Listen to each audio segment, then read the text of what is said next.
Welcome to GONKCAST, a long-form discussion podcast about the music of English electronic duo Autechre, album by album, EP by EP. I'm Gabe. I'm Dan. And this is an episode all about Set A of AE 2022 Autechre's current mammoth, insanely ambitious live/not live project. And if that makes no sense to you, I'll explain everything in just a minute. First, though, a little bit of housekeeping. In the interest of rebooting the podcast, we've decided to move everything over to Patreon. We're going to keep all the Autechre coverage completely free, since we know that that's what you're really here for. But one, we want to give the listeners a way to support us if you really like what we're doing. And two, we also want to start offering some bonus content that I think might make it worth your while. Yeah, we both feel pretty energized right now, but we remember getting a little burnt out last time around just because doing this show takes a lot of work. So your support would really help with that, but we want it to stay totally optional. As for what you can expect from the show moving forward, we're first going to do a series covering the entire 2022 project set by set. Then we want to do a series revisiting some of Autechre's major works, not to cover the entire discography again, which might be redundant. The whole back catalog is going to remain freely available. But to talk about albums and EPs our feelings might have changed about in the last 5 years, and also to give new listeners a chance to weigh in. We've heard from a bunch of people actually who discovered the show after the fact and regretted not being able to share their thoughts. So it'd be fun to get some new voices in there. Yeah, as for bonus content, we were thinking that it would be a cool opportunity to cover some AE-adjacent music on the pod. For example, we've been thinking about the Tuss lately after hearing Mark Broom play a few tracks, and it would be fun to discuss that whole classic Tuss record. Square Pusher just reissued a neglected early release, etc. Plus, listeners are always asking us to cover different artists, and down the road, we want to let subscribers vote on the bonus content that they wanted to hear next. That'll help with burnout, too, just getting to talk about different artists sometimes. So the plan is to release a main episode on Autechre every 2 weeks, totally for free, just like it always was. And every other week, a bonus episode for subscribers giving $5 a month. If that sounds interesting to you, head over to patreon.com/GONKCAST. Also, whether you're a subscriber or not, we want your emails about 2022 GONKCASTpod@gmail.com. We love hearing everything you have to share, but try to specify the comments and questions you want us to read on the show, and try to be clear when you're talking about like a specific track or moment or the whole set overall. That'll just make it a lot easier to find the right place to slot things in. So Dan, should we get into the episode? Yeah. After our last episode, we heard from a lot of listeners urging us to cover AE 2022 because they're feeling pretty overwhelmed by the whole thing. In fact, we heard from Energy is Massive Light on Reddit, along with Zytheon, the one putting all that hard work into analyzing the project on aepages.org, who expressed the same frustration we're feeling, that this is one of the most interesting things Autechre has ever done, but even hardcore fans might not get what it is because it's being released in the most obtuse way possible. Thus, we realized it might actually be a genuine service to the community to try breaking this project down set by set, not because we're authorities or anything, but because we could all help each other, indeed, hopefully with lots of listener write-ins, wrap our heads around this thing.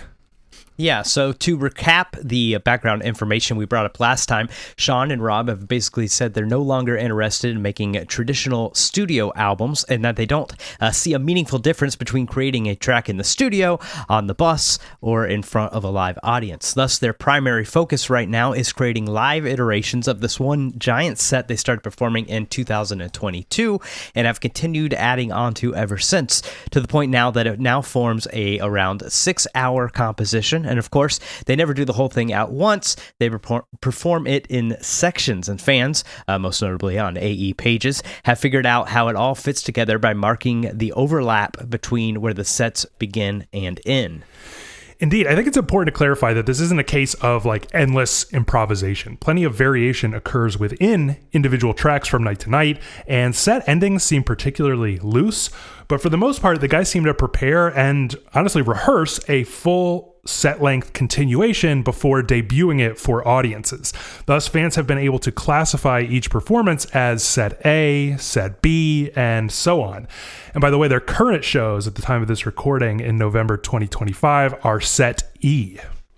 So what we're discussing today is that first part, Set A, which you can hear in 2022 as it was performed in Milan, Athens, Helsinki, London, Bergen, and Turin in 2022, as well as Melbourne in 2023. They also performed it in Barcelona in 2022, and Tokyo and Krakow in 23, but those were not released. Bergen pushes the furthest into set B, which we'll talk about the next episode. Melbourne is the shortest. It stops a track earlier than any of the others. Again, we're heavily indebted to aepages.org for this information, which shows the overlap between performances, gives timestamps for the moments when one track seems to give way to another, though obviously these divisions are blurry given the fact that the music is continuous. Indeed, Autechre has kept this whole thing as overwhelming and impenetrable as possible by releasing every set as a single hour-plus track. Why would we expect anything different? So we are going to roughly follow the track divisions on AE Pages to discuss this piece by piece. First, though, I want to talk big picture. It's probably safe to say, Dan, that set A is the most difficult and least loved section of the project so far. What do you think about it? Big picture. Yeah, I mean, I remember when these first were released, putting it on, listening to it, and it is just like so impenetrable that I kind of just got overwhelmed by it and never went further than just like having it on in the background sometimes. So I'm not surprised that that people feel that way. Yeah, that's so funny because I think a lot of people probably bounce right off this because not only is it very challenging at the start, but actually, as we'll discuss, I think that the set A performances get a little bit more, like a little punchier, a little bit more propulsive as you kind of go. It's those first ones that are especially kind of meandering. So I bet a bunch of people just listen to like the first couple and are just like, I'm out, I remember, when this dropped, everybody was like, drums are back. And it is true, but it is not like super danceable as much as it is kind of like gurgling and bubbling the whole time. Yeah. There is almost no melody like at all. It is actually kind of just this kind of weird bubbly percussion almost the whole time. Quite a noisy set. And I also think kind of like, I don't know how to put this. It's not very like directional. Like it doesn't like build necessarily. It just feels like a sequence of almost unrelated pieces. If anything, like if I had to say there's some kind of arc, I would say it starts in sort of a low gear and then maybe by the end is in a like 2 gears lower, but yeah. You remember when we would talk about like the original AE Live and the 2016, 2018 sets, they both had this like big crescendo, usually like about 2/3 through or something. And it felt like the whole set was building toward that. And then the rest of the set was kind of like descending from it. This doesn't do that, No, and I think that makes sense once we learn that it's part of this, huge, bigger thing. But again, nobody knew that when these ones, since this is the first ones, no one knew that. And I honestly didn't know anything about this until AE Pages and everything kind of, brought it to the spotlight. Yeah, you think that it could it have a crescendo, or should it have a crescendo, or would it get like ridiculous if every piece of this kind of had like around the same spot, a big climax? Because I guess it would get repetitive, but at the same time, nobody is almost ever going to listen to this whole thing start to finish, Yeah, that's what's like tricky about it is like if you're standing there in the room, you probably would vote for a crescendo. But when you're sitting at home and you're listening to all these things together, it would be lame if each one crescendoed about the same thing. It wouldn't feel like a giant 6-hour piece. It would feel like 6 separate pieces, which it is in some way. Just sort of depends on how you're listening to it. Yeah, I guess the big question, which we might not be able to answer until the end of this whole series, is, I guess I would put it like this. I think we have 3 options here, which is that 1, despite the difficulty of this set, this eventually rewards the effort and stands on its own, just like everything Autechre has ever released. Option 2, it doesn't quite stand on its own, but it's not supposed to. It's supposed to be the intro to a 6+ hour opus. Or option 3, that's not how 2022 Dash is supposed to work at all.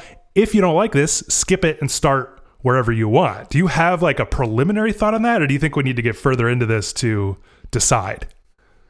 I mean, I definitely have to get further into it to completely decide, but just off the top of my head, like when you say that's not how it's supposed to work, that makes some sense because, it outside of them releasing this, you would only hear this if you're in the room and all. So it doesn't seem like they've given any sort of instruction or anything. And I think if you are wanting, your audience to have that instruction, you got to give it to them. So I think just at this, very beginning of everything, I'm going to say that I don't fully know. Yeah. I was really trying to decide because I think that there are some times where I really enjoy this a lot. And of course, we'll get into it. But overall, I just feel like it doesn't totally cohere into like one thing. I almost feel about it the way I feel about like records like Draft 7.30 or something, where it's like there are a bunch of like really cool moments, but it doesn't all glue together. And that makes it fun for exploration. But, I don't think it's ever going to be like this set in particular, my favorite thing, Yeah, I mean, again, after just listening to Set A for these past 2 weeks, I don't think I came away from it liking it more than the older AE lives. But but then, I mean, maybe once I've fully understood all 6 hours, maybe that'll change my mind. You're right. We'll have to like go straight back around and do the whole series again after we've made it. Yeah, exactly. Yeah. The other thing I wanted to mention up top here is that I was actually thinking back to some of the earlier AE Live. I think it's so interesting. I think this is something we're going to talk about a lot. But like, I have felt for a while that Autechre's live stuff was on almost a different trajectory from their studio stuff. Like they were almost two artists or something, operating at the same time. And yes, some stuff would move from the live set onto the studio, but never in quite the same way. And I don't think with the same goals. So it's sort of interesting that now they are suddenly one, these two things. And it sort of feels like we have, I don't know, like I actually want to talk about this later because we got some listener write-ins about it already. But that Sign and Plus in some ways feel like a little bit of a, like a side thing now. And that this is continuing on like a different path almost. I do think in some ways that it sounds more like Plus than Sign for sure, because Plus is a lot less melodic and a lot more bubbly and gurgly. And in that respect, it's funny because I think when Sign came out, people thought of that as the album and Plus as like the offshoot, outtake thing. But actually it turns out to be a little bit closer. But I was also thinking, it's like a long-winded way to say that, I was thinking about those previous sets, especially 2016, 2018, and thinking about the fact that it seemed like Autechre was getting inspired by some of the earliest electronic music. I'm talking like electroacoustic, Pauline Oliveros type stuff. And it's interesting because if you think about the history of electronic music, it basically starts as just people building machines that make noise. That's it, right? Yeah. And then they start to wrangle those noises into like beats and melody. But, you get a little further on into the development of electronic music and it's rough, I almost feel like in a way, Autechre have been speed running the history of electronic music. And this set is like that moment where it's like kind of getting wrangled into music, but not totally. You know what I'm saying? Yeah, I mean, as we talk through the tracks, a lot of my notes are about like how pieces of it like seem like they're in the process of being wrangled or almost being wrangled or successfully being wrangled. So I totally agree with you there. And I also wanted to ask, I have kind of a philosophical question that actually I would also like to hear from listeners if they have a perspective on this. But I found myself thinking, like, when you're listening to this set, and maybe Autechre in general, do you think of it, and maybe it doesn't actually matter, but do you think of it as this started as a normal track and they have fucked it up? Or this started as noise and they have kind of turned it into a track? You get what I'm saying? Yeah, exactly. Chicken or the egg situation. Yeah. Yeah, I'm not sure. That's a good question. I I really have no idea. I guess actually, as we get further on, just the little bit I looked ahead, I read through the AMA, the newer AMA a little bit. It seems like some of these later ones have some demo things that Sean showed, so maybe that'll elucidate that a bit. Yeah. There might actually be. I think there's a couple things that we might have to say on that topic, but I just feel like overall this set feels like something kind of struggling to be born from just chaotic murk or something like that. It has that kind of quality. All right, last preliminary thing I wanted to ask is like, do you have any sort of upfront thoughts about the trajectory of this set? I think it's really important to know. I almost like didn't even recognize this at first because I just sort of forgot. But what happened was the first couple sets, like Milan through Turin, were released first. All right. Those are the 2022 sets. And that means that they are all set A except for London B, which was like the second show they did on the same night, which was kind of an early fan favorite because it was the first set B. It was the first, like, not like all the other ones. I don't even think people maybe recognized that it sort of picked up from where the other ones left off at first. But anyway, it was then the next batch, which actually was like all the rest of it, I guess, where we got Melbourne, the very last set A. Now, this is crucial because that means there was like a good, 9 months passed between Turin and then Melbourne, the last time they played set A. So that means Melbourne like kind of doesn't totally count. You know what I mean? It's like they took like a long gap. You kind of get what I'm saying? But like overall, do you just feel like set A, you feel it evolving over the course of these performances? A little bit, but I think it's a more, the more I listen to them all together, which I never really did when they first came out, like I said, the more, like I could recognize, where we are in the set and and seeing that it is like pretty kind of locked in. I mean, they're certainly different. Yes. I thought a lot about it, like as this is almost like jazz, it's like Coltrane's playing my favorite things every night, but it doesn't always sound exactly the same, but it is the same song. It like feels a lot like that.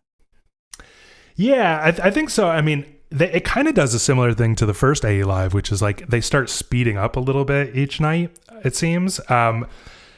So by the time you get to Turin, it's actually like, I don't know, it almost finishes like at a similar place, but it kind of like is moving at a faster clip. You just wonder if they're getting like impatient, or maybe the more they play it, the more they know where they want to take it, so they just hurry up and get there. And yeah, I think it's likely more that. I mean, I guess we don't know, but it seems like a trim in the fat sort of evolution. Mm-hmm. Yeah, and in fact, I think some of the transitions are way murkier, I think, in some of these early sets. And weirdly, you'll notice, like, by the time you get to Turin, they are a lot of times, not every time, but a lot of times, just doing like a straight up hard stop. Mm-hmm. And then the next thing kicks in. And so the divisions are a lot clearer later on. And that's why I kind of think that like a lot of what I want to do with this is kind of help people out who are feeling a little overwhelmed by this. I think starting with like Turin is a great place to start because it's much clearer where things stop and start. And then you can go back to the murkier like Milan and Athens and stuff, and you can follow a lot easier. Yeah, I totally agree. In fact, like I wrote most of my notes on Turin and Melbourne. Because I thought it was like quite a bit easier to tell where the divisions were, and I wasn't so sure. I'm glad to hear you say it too, because I wasn't so sure if it's just me. Oh, now I've listened to it so many times, I can tell, or if it was like as they got further on, because I mostly did listen in order, so it was a little bit of I wasn't sure how I was if that was me or it was them. I know, it's so funny because like literally don't do that. Don't listen in order because it is as hard as it can possibly be. Like if you start with the later ones, it's a little clearer. I also think, like I said earlier, they're a little bit punchier and they feel like they have a little more energy, a little more frenetic energy, I think. And I find them a much easier listen, whereas the earlier sets, I'm trying to different earlier performances of the set. I'm trying not to confuse the words. Oh yeah, I didn't think about that. The earlier ones are like a lot murkier. Some of those transitions are really long. Like I'll notice a sound coming in like way early and I'm like, oh man, they're already starting to kind of shift into the next thing. I will say though that it is definitely worth going back to the earliest performances, because I find in general they feel more exploratory, obviously, but they also feel, I think, kind of noisier. Like there is a lot of that, that like stuff that is whooshing and flying around the room. I was like so struck by this when I saw them live, like it just, these like upper register sounds that just feel like they are ricocheting around the room. Mm-hmm. I feel like those are a lot more front and center, and it makes this like noisier and more difficult, but in some ways like more interesting. Yeah, totally. I totally agree with you. Well, I think with that, we can start to kind of like dive in, and then we'll circle back and kind of see if our high level thoughts have maybe changed after we've talked about it. But let's start with track 1, which if you look at AE pages kind of covers the first like 6-7 minutes. Could 6-7. Ooh, I still don't know what that means, but I hear kids I don't either. So if you could, can you try to explain like kind of what this track sounds like? Put it in words. Yeah, I mean, I'll just read a little bit of my notes, I guess. But I thought it was, it's like a drone. It starts with a drone, far away synth, like buzzing, that percussion sort of coming, like, it's bubbling up under the surface. There's some like bouncing drums that if I had to assign them to a part of the drum set, I would say they kind of sound like toms. But who knows? Then like about 2.5 minutes on, I think I was on Melbourne when I wrote this, like all those laser guns start going off. And it's like it's like a sci-fi war. So, eventually kicks up. The laser gun sounds like remind me, the way they made the sound of the laser guns in Star Wars is, what a guy wire is? Like no. On a radio tower, the like big metal ropes that come, wires that go from the top, keep it steady. If you bang on those with something like a hammer or a pipe, or something, it makes this crazy noise. Like and a whipping noise. Yeah. And that's what the laser gun is. And a lot of the laser, it's like this sort of stretched, springy, like metal sound. And that comes up throughout the entire set, I think. But yeah, that was what was really coming out in the in that first track for me.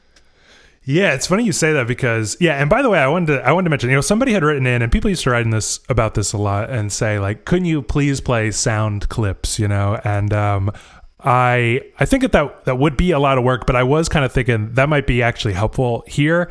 But I was reading about this fair use stuff, and it seems like actually not, like it doesn't protect you very much at all. Like it's like a way you could defend yourself in court if you were sued, but you can't just say like you can't get a cease and desist and be like, oh, sorry, I don't have to desist. You know what I mean? It like doesn't actually work like that. So sorry, we're just going to do our best to put it into words, but I think you did a pretty good job. And I feel the same way that like when you're talking about these like laser gun sounds and stuff, it has this cool kind of like mini crescendo. I think this track really works like a great intro, like a prologue or an overture or something, because it kind of like swells up and makes this big, just building, cascading kind of, metallic, noisy sounds. And then every performance, this actually ends with a hard stop before we almost kind of start the set proper. I think that works really cool. And I also like totally agree with you, which is like those kind of tom-tom type sounds. I sort of wrote down like, it sounds like objects bouncing downstairs or something. It's got this kind of like, messy, chaotic, like tumbling quality. And yeah, I think that there are some other interesting, like there's some interesting aspects where I think that early on it is a little bit bigger, like big booming kind of sounds. And then some of the later performances, it's a little bit, a little bit more like Tom-ish or something. But overall, I think it's, I don't know, you like it? It's a cool intro, right? Yeah. I mean, definitely cool intro. I think it works great as an intro too, because it's a little bit like, I think you sort of said this, but it's a little bit of a preview of what you're getting into. I think if you listen to this first 7 minutes and you hate it, then you probably can just, this isn't for you, Yeah, quite possibly. And also, I was kind of writing down that I think in some of the earlier sets, like these are my notes on Milan, which is the first one. because the blending between tracks is more gradual, even despite that hard stop, I think that you start to get like a ride come in, which is kind of previewing the next track, and it actually kind of comes together into like a pretty steady kind of a cool beat by the end of it. I think like some of the later ones, it stays more like just an explosion of noise or something like that, but it's a cool track on its own for sure. Anything else about this one, or do we keep pressing on? Let's keep pressing on. All right. So these ones I have sort of grouped together into tracks 2 through 4. It's interesting actually, because if you look at AE pages, they make reference to sort of a fan edit that kind of tried to group like maybe the first serious edit to put all these together into one huge, 6-hour track. And they make some different track decisions, and I find myself a lot of times agreeing with them because they sort of group 2 through 4 into one big track, which interestingly, we might even think of as Ecole 4 from the album Plus, because in fact, in an AMA from June 2022, Sean said, so you can hear a bit of Ecole 4 in the set, Ecole 4 that was basically like the Ecole 4 that's on Plus when we started out. So that's kind of some evidence contrary to what I was saying earlier, which is that this might have started as Ecole 4 from Plus, which is certainly weird. It's still Autechre, but it's not this weird. And now this is like a twisted, warped, almost beyond recognition version that kind of stretches across like the next, honestly, 20 minutes almost. How would you describe the sound of this next section? Do you agree, like kind of grouping it together? I do agree grouping it together. In fact, the first time I was like going through with the notes here, I wasn't fully reading it, and I saw you had just had minute 7 to 25 and really thought it was one track until I went through again. But this one, I think you get your first evidence of that like thing being born. There's like a threatening normal beat, danceable beat that's always like bubbling under the surface, always like threatening to just become a normal song, but like at that same time there's shards of metal going everywhere. Like there's so many sounds in this, like I talked about the laser thing a minute ago, just seems stretched. Like yeah, there's so much like stretch noise in this track and throughout the set. And I think that's about all I got for now. Yeah. Yeah, we don't have to try to take like the next 20 minutes all at once. But, I mean, I think that it's interesting because it kind of comes in with this big thump of like a kick with like almost a rubber band effect on it or something. I was writing down words like floppy, floppy kind of a kick drum or something, which I think is really one of the defining sounds of the original Ecole 4 from Plus.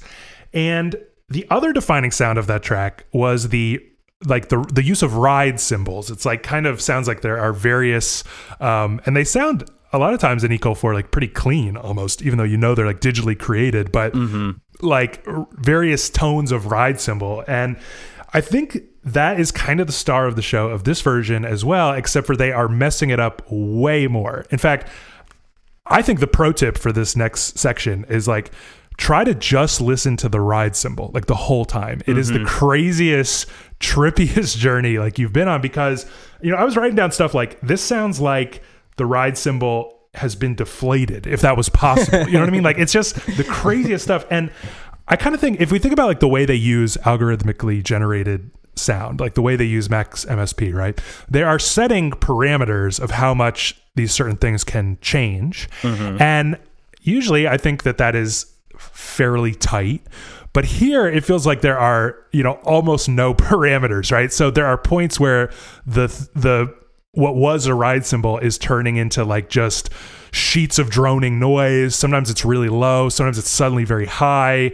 It takes like all different forms. I honestly was thinking about AI a lot while I was listening to this, because you know how when you see sometimes like a picture or a video like AI generated, it gets kind of surreal because it doesn't understand like conceptually what it's working with. So like I was looking at this video. Somebody had generated like what would be like a third-person video game sequence generated by AI. And so there's this soldier. He's got like this gun. He's like shooting on a subway platform. He gets in the train. It moves like 3 stops. He gets out, and now he's on top of a skyscraper. Because AI will never understand like how a city is actually supposed to work. This kind of has that same quality. Like you tried to explain to AI what a ride symbol is, but it will never understand. You know what I mean? Yeah, I think that's the perfect like description of what I mean, like by like those things becoming born or almost becoming like a normal beat. I thought of it the same way. It was like a computer. Like I think I wrote further down in the set. Like you remember that infinite monkeys type in. Will write Shakespeare. It's almost like that. It's like like the computer. If it makes every noise ever, it'll make a normal beat. And it felt like that was like always sort of coming. But I like your AI thing because you're right. Like we end up on top of the skyscraper when like visually that can be made, but it doesn't make any sense. Sort of. Yeah. Just listen to the ride this whole time and just hear how many like weird shapes and versions it takes. I think is just like kind of endlessly interesting. And then for the rest of the track, I kind of think that it's interesting because it sometimes starts off with like this big booming kind of floppy kick, but they seem to kind of tone it down into, honestly, like I was jotting down like burial comparisons. Like it gets this kind of like tap click kind of a quality that's like dubsteppy or like garagey kind of, and it ends up being kind of like pretty mellow. Like I said, it starts in kind of a low gear, this set, and never really goes too high above that, but kind of mellow like bed for you to, I think, pay attention to like the noisy explorations of this weird like play with the ride. And then I think by the time we get to like the end of this section, because again, some people have divided this into like 3 different tracks, even though I think it kind of just carries on. But by the time you get to the end, you kind of get this like, I don't know if it's the kick or something else, but it starts to resemble like a really loose bass string. Do you know what I'm talking about? That part where it just gets like really extra floppy and bizarre. I don't even know if that's like a full track in its own, but it just feels like the end of this piece, which I think is kind of cool. Yeah, I mean, I feel like I heard some like water kind of noises that gave me a little bit of the burial feel too. Just like water that's like digital water, like I felt that throughout this a lot. Yeah, and then I think that by the end of this, you start to hear a little bit of the transition into the next section, when you hear like suddenly a very clean kind of a hi-hat come in, but it's very like lightly tapped. It kind of sounds like brushes on a really standard clean hi-hat, and I think that's kind of previewing us of the next section, which is I've again kind of grouped together tracks 5 and 6, and I've sort of named it like the goofy arpeggio part, because I think this to me is a highlight. Like, do you know exactly what I'm talking about? That like, oh yeah, that kind of awkward lumpy arpeggio that comes in. Yeah, but that hi-hat, I think this is this when you're first getting into these, this was like the first track in the set where it's a good like delineating part of that normal sounding hi-hat. Like this is, I would listen to this a lot when I would go on my walk every day, and like every set it happens pretty much at the same spot of my walk, and it was just like a real anchor point of like, okay, now we're in this, we got anchored by the only normal sounding sound basically on this set. Sometimes on some of the sets though, that hi-hat is like way louder than others. Yes. And I think it kind of gets louder towards the end too, like towards the later sets, like Melbourne. I think it was like so loud. And I remember in the London A, I think that was like the sweet spot of it. It's like just sort of in the background, but it's not blasting you. I think it sort of comes in a little too much. But that goofy arpeggio part, I sort of thought it sounded a little bit like almost like a circus organ that was like trying to kick up or something. Yeah, I was thinking of, because I was thinking of like my theory of Autechre or speedrunning the history of electronic music. This is like Tangerine Dream or something, but like maybe even a step before that, because it's got this kind of like boom, boom, boom, boom, boom, boom, boom, boom, boom, boom, boom, and that really loud hi-hat. I mean, it's so hilarious to me how loud it is, because it just accentuates the like slightly offbeat, like unquantized quality of this whole section of the track. Everything sounds like kind of off balance and lopsided. I think this enters, we got to do a whole episode on this, honestly, but like the pantheon of Autechre comedy tracks, like BQ, which I remember you were always a big defender of on NTS sessions. I think the last track on Plus is kind of funny, but I don't know, like everybody thinks of Autechre as like being very serious, and I guess they mostly are, but they can also be quite playful and funny, and I think this is a good example of that. Yeah, totally. I mean, I like I said, I think that it's got a circus organ quality. That hi-hat is like, it's the same in what was the song on, I think it was on Sign, that they like, it's just a normal 808, and it's like the strangest thing, because Yeah, I think that is it. It's so normal that it's like out of place and sticks out like a sore thumb. And I feel like like that, a little Lynchian, like it's weird. Yeah, it's like so normal, exactly. It's weird. It's so normal, it's weird, exactly. But again, I think that hi-hat is like such a key in this set. It's like if you focus on it, it lets you kind of figure out how the beat is there, it's I already called it like an anchor point, but I think it totally is.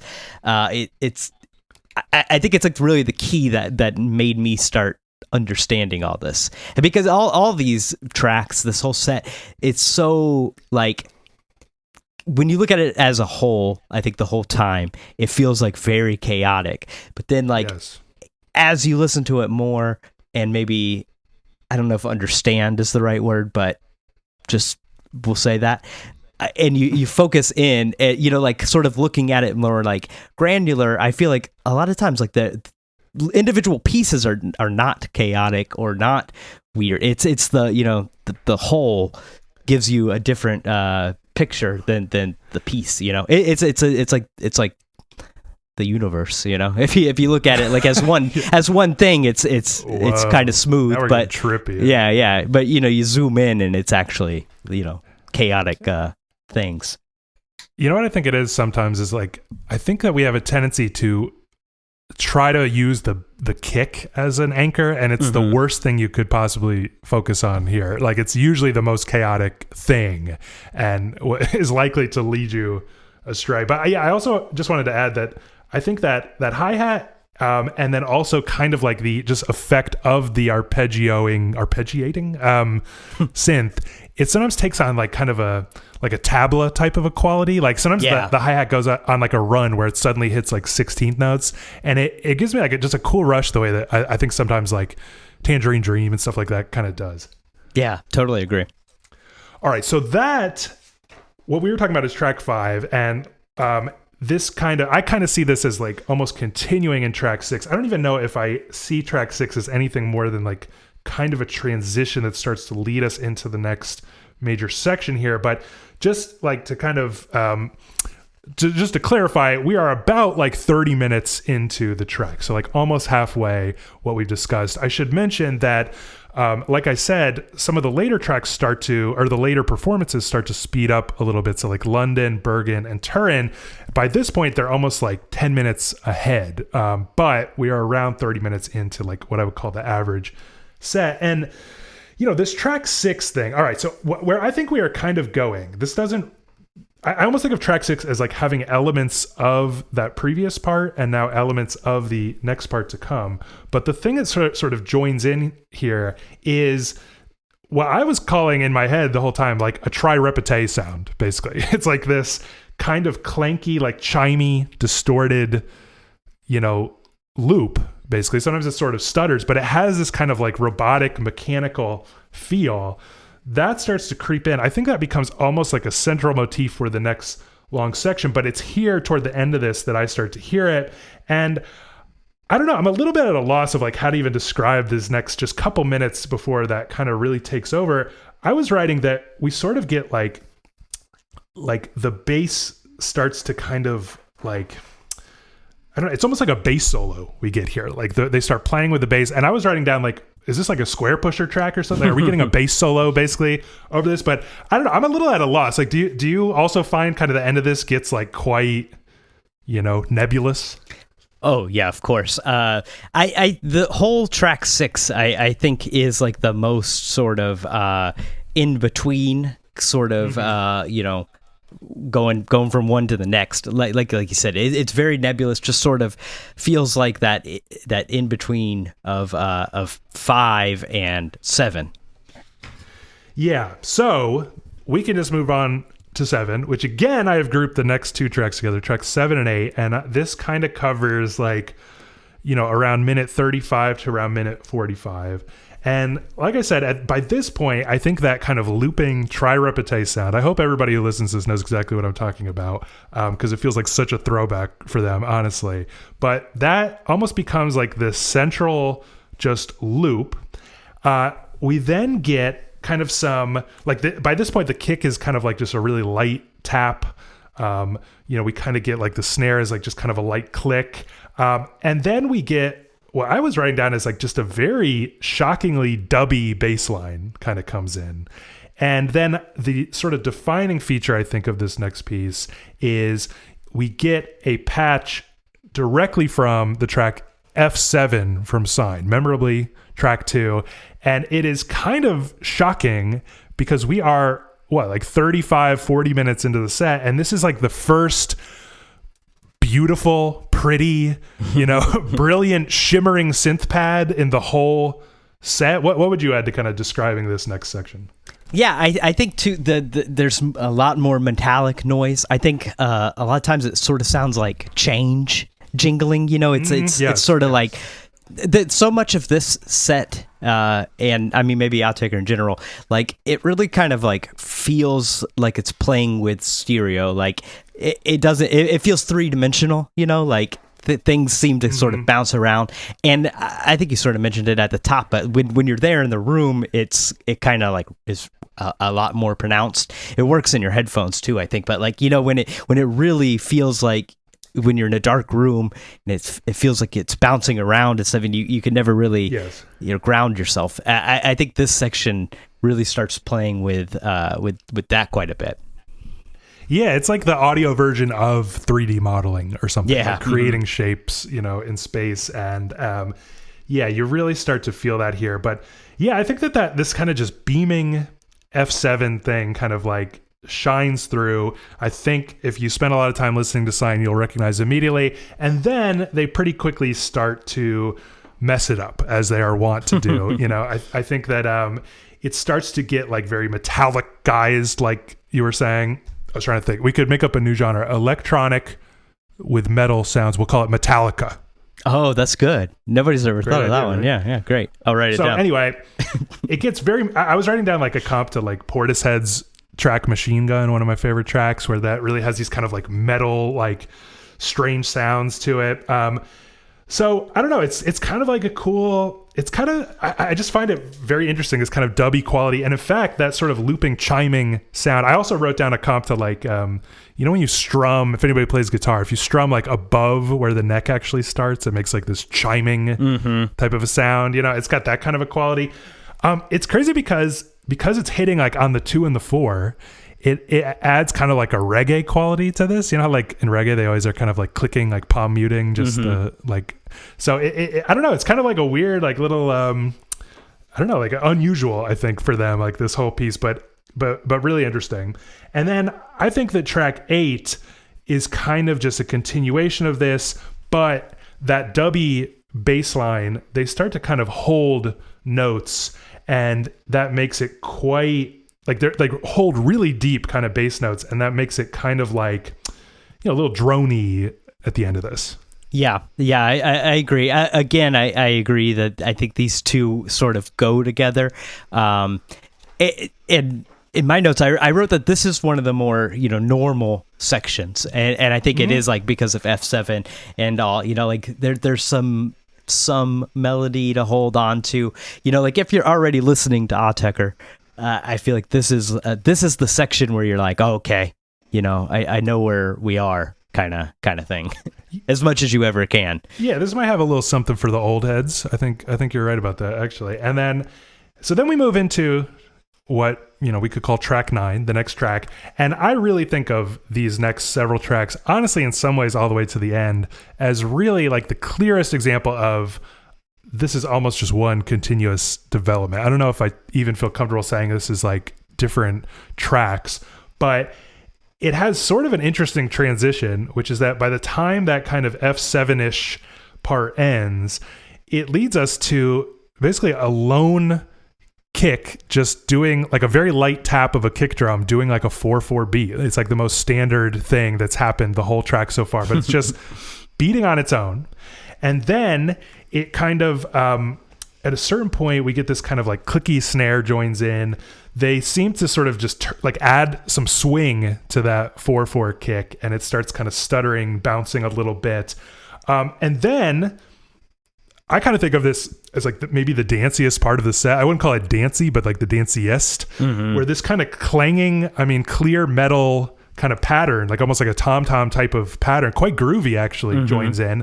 And then on top of that, we get, I was always calling this like the bleep bloop part, because we get what really has kind of like a water droplet, kind of a bleep bloop pattern, which it's got kind of a nice groove to it. I was kind of always comparing in my head this part to, maybe I'm the only person that's kind of obsessed with this, but I always loved the last track on that Tom York solo record, The Eraser. The last track is called Cymbal Rush, and it has this really weird, like kind of bloopy pattern. I always loved that beat, and I feel like this kind of scratches that same itch a little bit. But do you agree with me? This is kind of like, this grooves a little bit more than anything in the set. And so to your point about the previous track, I feel like we have kind of entered like a section that might actually be more broadly appealing if anybody could make it this far into the set, Yeah, exactly. I think like, we've been, I think that gives this some credence to the it all being this one giant piece, because if you think about it, like, what are we, like 40 some odd minutes into it by now? Like 40-minute intro-ish. It sounds ridiculous, but 40 minutes out of 6 hours or more, it's not done. So, it makes a little bit more sense. But yeah, I think we're in like as close as we get to a dancey section here. I wrote the same thing, like the metal clanking. It reminded me of like Stomp, or like a street musician, like someone playing on like everyday, metal objects. Like I was thinking, like, like a guy like playing the spoons or something, but like, just digitized, almost to the point of like where only the metal is left, like you could tell it's metal, but you can't tell what it is. I do think that these all kind of go together, like you were saying, but there are, like in Turin, I think there's a pretty like obvious switch to track 10. Like there's it's almost like a record scratch kind of like stopping point starting, but without following along on these track times, I don't know that I would like it would immediately jump out to me. But when you look at it, I could definitely like see that as a breaking point. Yeah, for sure, because I think that clang disappears. Like eventually that just straight up cuts out, and we are left. And actually, I think they start to kind of low pass filter like a lot of the elements of this track, and it starts to get like kind of dreamier and a little more ambient. I think those bleeps and bloops, they start to, the reverb kind of like gets turned up, and it starts to get quite dreamy.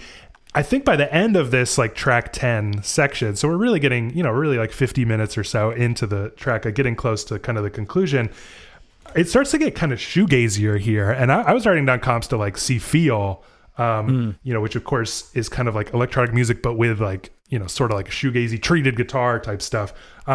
It starts to get quite dreamy and dense, I think. Do you think shoegaze is like a bad comp for this sort of, as we transition into the end here? No, definitely. I thought here too, like I was talking about earlier, like this was a really like caged, kind of that low pass filter. Like the synth was always like sort of threatening to break into a song, and I feel like shoegaze can have that same thing. As like a wall, the sound is built, and whatnot. Like oftentimes, like in this wash of everything, like one or two things kind of cuts through and you feel that. And I feel like that's happening here, in particular in this track, but throughout the whole thing.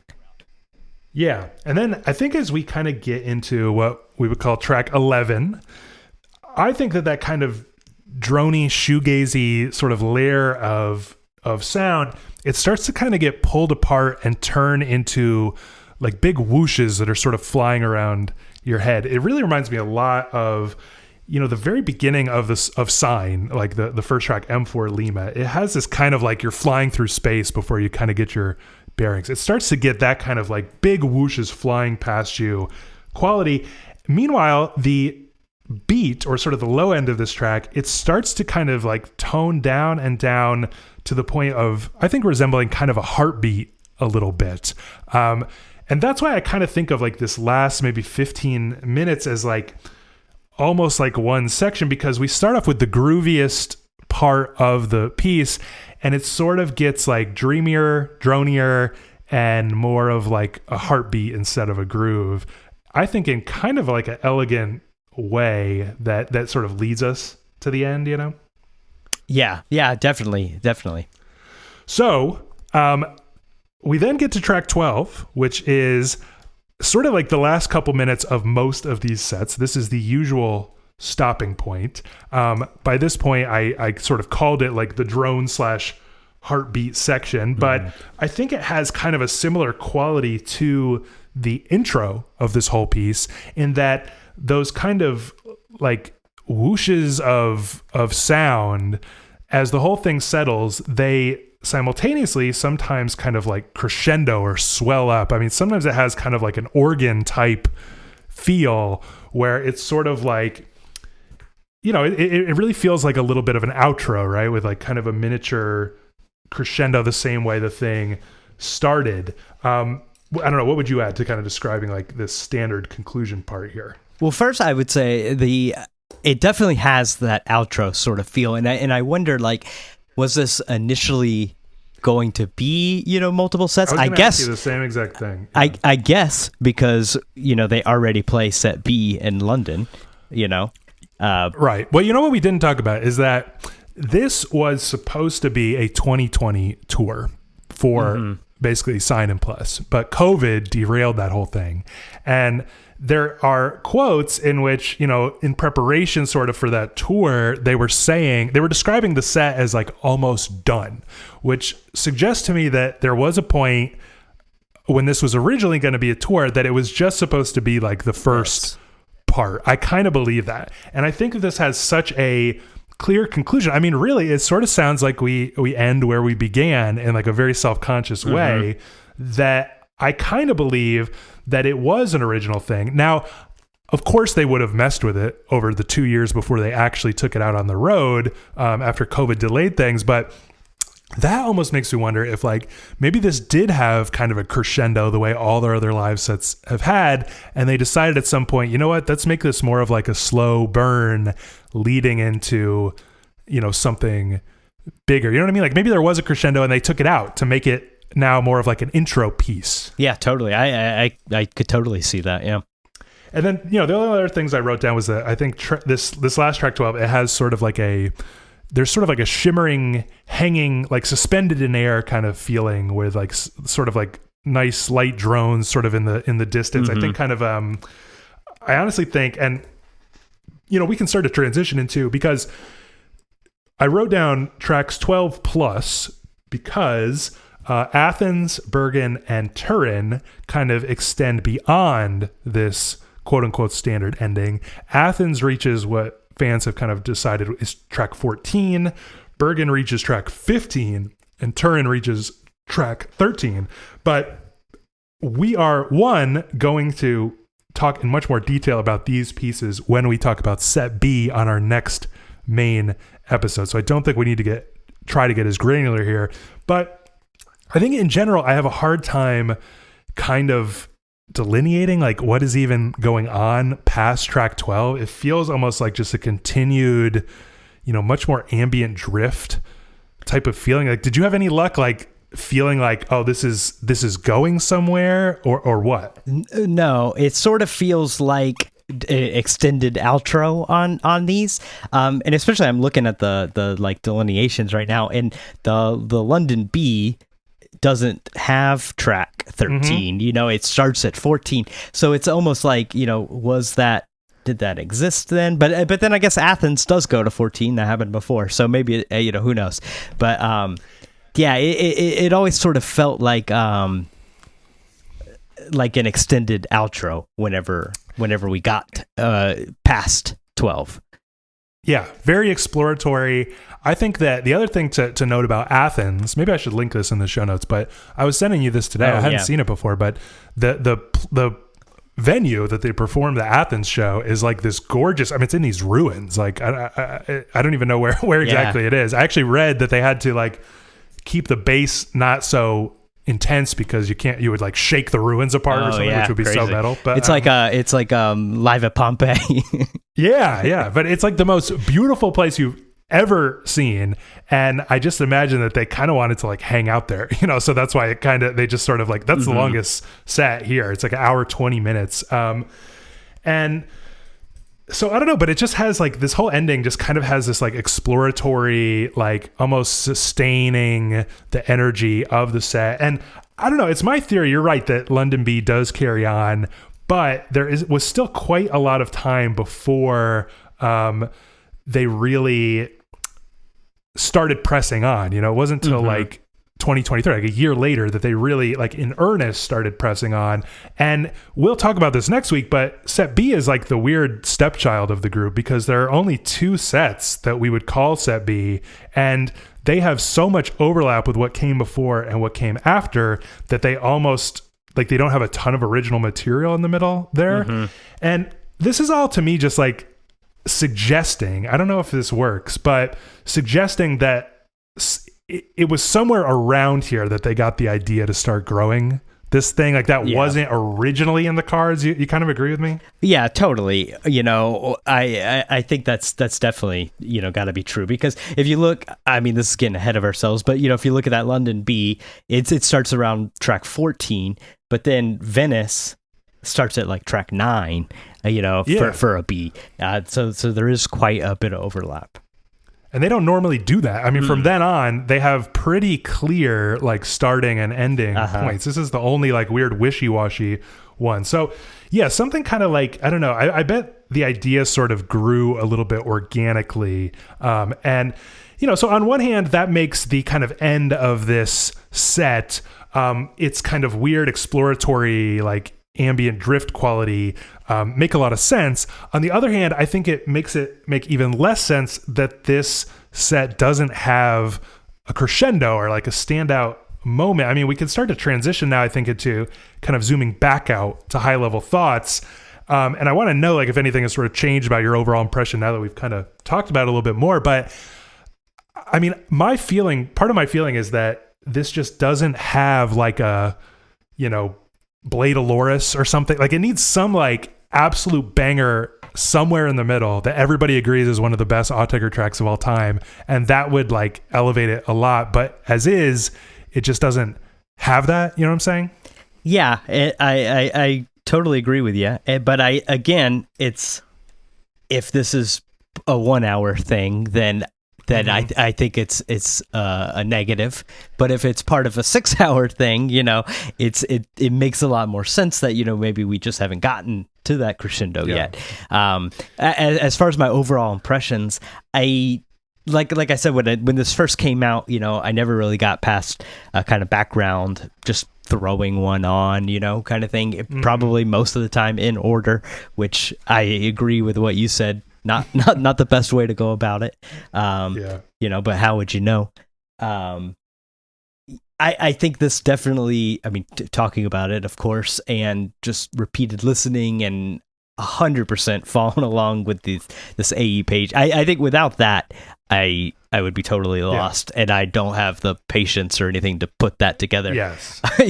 So a million thanks to them. But it is like becoming something that I'm I hate to use the word understand again, but like that I'm starting to understand or something. It's becoming like when we were like joking about this a little bit when I was up there visiting you, but like it's like they're Stockhausen, like if you just put that on, it sounds like noise, but when you dissect it, look into, like learn it, that goes away, and it becomes something. And I feel like that this is starting to do that for me.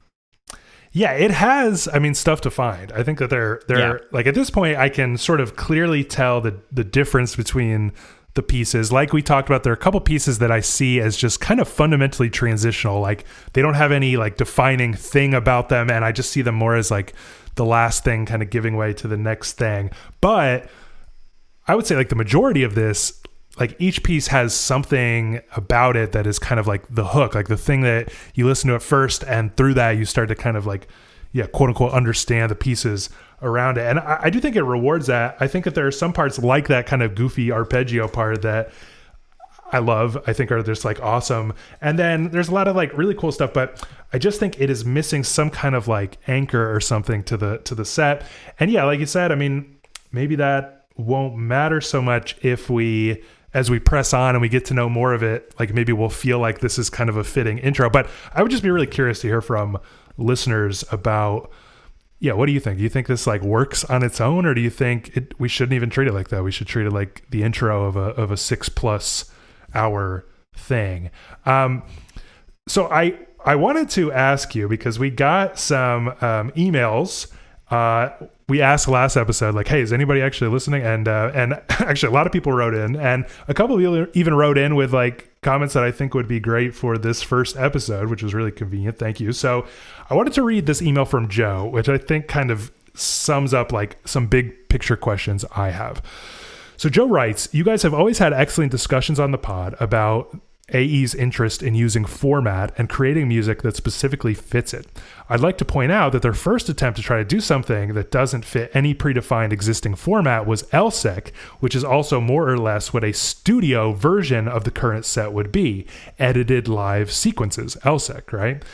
As was discussed back when you covered that release, it seems to have suffered a bit by not really being here nor there and not fitting in any way into a logical format, which is a reason why, despite being even longer and often more challenging in terms of the music, NTS was far more listenable and successful overall. I think that they're very happy right now with playing with a format they haven't really explored in this way before for the first time, which is these cascading live sequences. It fits as a logical progression from the exploration of formats and versions that started out with the Chorustis cinematic universe and continued with XI, LSEC, and NTS, with oversteps, sign, and plus feeling a bit like sidesteps in this overall progression.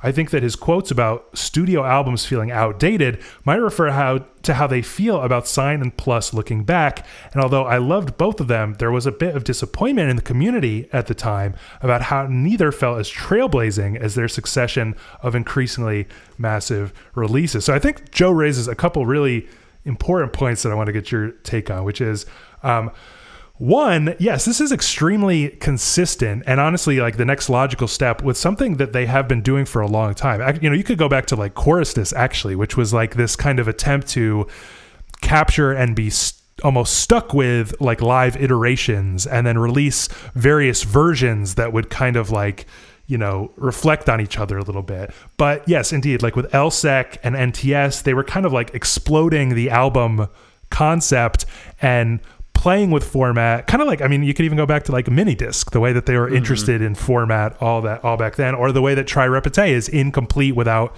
surface noise. They've always been interested in format, and this is like a new format for them to explore. So that's one thing. The other thing is, does it feel, I was kind of alluding to this at the beginning of the episode, but does this all make it feel a little bit like sign and plus are kind of like, sidesteps that in retrospect aren't that important, I think it does sort of push sign and plus to the side a bit. Maybe even in my own personal listening and stuff, I those are the ones I kind of go back to the least, I think. And even I remember when they came out not being like as excited for them. Like something like NTS and LSEC like really piqued my interest, and again because I think it was like the format thing. NTS, it was fun. Like remember I don't remember if it was 4 days in a row or 4 weeks. You remember like they played it live on the radio, and I listened to them live every time they happened and stuff. So like that was kind of fun, gets you in there. LSEC just like this, like what the hell are we doing? Kind of thing. But then Sign It Plus were just kind of back to the regular album. It is like how far into 2020 did those come out? Like was it like we can't tour, might as well release something, or were they kind of early in 2020? I don't have it right in front of me what month they were. Yeah, that's a good question. Yeah, I do feel like they were kind of early, and I mean I think all indications suggest that this was always the plan, to like release 2 albums. I mean, in that respect it is kind of consistent because it's not just like a standard album. September. Okay, well that was Sign? Sign was a released October 16th 2020. Really? And when was Plus? Well, I don't have that in front of me. It was October 28th. Okay. All right. So like a month later. And then physically November 20th. Yeah. So that's pretty late in into COVID. So maybe they already knew that the tour was bust or something like that. That's interesting thought. Yeah, I guess, but it is still kind of like exploratory because it's 2 albums that it's very unclear like what their relationship is, but there is indeed some crossover. There's some tracks that like the titles and even the sound of them indicate that they're like versions of each other or something. So they're not as standard as maybe it seems, right? They're still like really playing with format, I think. And at this point we know that, this is clearly one of Autechre's favorite things. And I think this idea of like live iterations of this ever growing thing, it is kind of like a next logical step. It definitely continues something, and I just find it like endlessly funny how you never know like in retrospect like what is going to be crucial, because I think that a lot of people were I felt this at the time, a lot of people were like dismissive of Chorustus, as it was like, oh, this is like it's not as dense as they usually are. It's like a bunch of like 2-3 minute tracks that are, there's not as much going on, or, and that seems to almost be like one of the first steps on the direction that they've stayed right on, I don't know. It's just interesting how that works out. The other thing that's funny is we got another email from Tom, who broke down what he sees as every Autechre period. And I just thought it was so funny because, like, in light of Joe's email, because he grouped Sign and Plus in what he called period 6.5, the COVID moment. An outlier in the AE live period feels like a reimagination of the second classical period with the sound world of the AE live era. But I'm just fascinated by that. Like, it seems like consensus is forming that Sign and Plus are... like I said, it's like period 6.5, like an outlier or like an offshoot rather than the main next step forward. I just think that's so funny. Yeah, no, I've totally come to think of it that way, like in my own listening, since stopping the podcast before, Interesting. Well, see, these are the reasons why we got to, because exactly we got to revisit some of these records, because I feel like really the more we know, like the more my mind changes about some of these things. And totally. I would be really interested to revisit. But any other sort of thoughts? I feel like we, I don't know, listeners will have to tell us, but I feel like we did a decent job digging into the nooks and crannies of what is still a pretty dense and somewhat impenetrable thing. Yeah, I mean, I was honestly like a little nervous to jump into this because it is like so impenetrable, and some of these sounds are like literally things you've never heard before. So they can be somewhat hard to describe. But again, thank you so much to the aepages.org. Without that, I mean, there would be without a guide. I think it is still impenetrable, and so I hope this podcast serves as a guide in another way. Next time, our first subscribers only bonus episode is going to be on the TUS Rush Up Edge. We'll hope you join us by heading over to patreon.com/GONKCAST. And whether you're a subscriber or not, we want to know what you think about that TUS record. Email us gonkcastpod@gmail.com. And then after that, another main episode for everyone. That'll be on 2022-set B. So send us your thoughts. Send us your thoughts on A, B, 2. So since we didn't get to hear from many of you on that, remember, we love hearing from you, but try to make it clear which comments and questions you want us to read on the show specifically. And if you like the show, help us out a lot by subscribing and leaving us a 5-star review wherever you get your podcasts. Follow us on social media. All that is at GONKCASTPod. And because something happened with Twitter, I've now created a blue sky, and I guess you say at GONKCAST on that. I don't know. It's like GONKCAST.bsp sky or whatever. But if you just search GONKCAST, it comes up. And even if you just search Autechre, it comes up, which I'm gaming the algorithms over there, you know. So follow us over there. Instagram. I don't use the Twitter anymore. And we'll see you next time. See ya.